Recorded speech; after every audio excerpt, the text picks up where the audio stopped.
La droite française a un nouveau patron. Si vous suivez les actualités françaises, c'est Bruno Retailleau. Alors, c'est l'actuel ministre de l'Intérieur de la France dans ce gouvernement de cohabitation avec Emmanuel Macron pour président et François Bayrou comme premier ministre. Alors, Bruno Retailleau, il n'est pas nouveau dans le paysage politique. Il est là depuis 2017. Il était l'un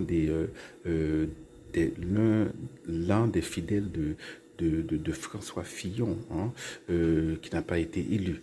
Et voilà, donc c'est lui qui va probablement être le candidat de la droite traditionnelle, les Républicains LR, à la présidence.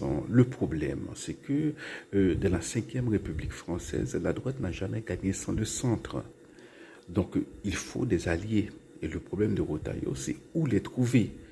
Donc, c'est soit au centre, voilà. Le centre, voilà, gravite autour d'Emmanuel Macron. Donc, Macron ne peut pas se représenter. Donc, on ne sait pas si le centre va se constituer en tant que formation politique indépendante,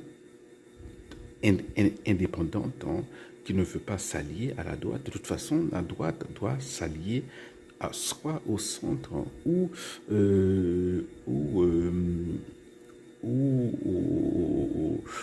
au Rassemblement national pour gagner, pour remporter les élections.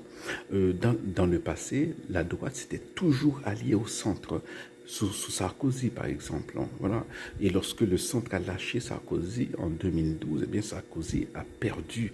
Et alors, il y a un dicton d'un homme politique français que j'aimais bien, Charles Pasqua.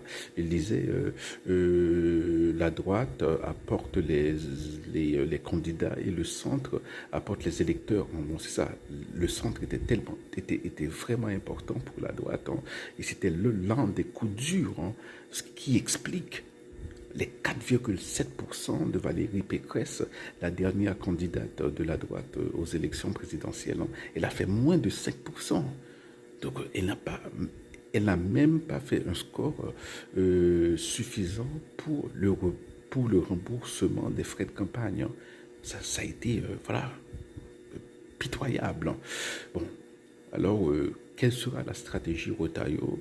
Bon, il reste 2 ans, donc est-ce que ce sera voilà, s'allier au centre ou au Rassemblement national? Bon,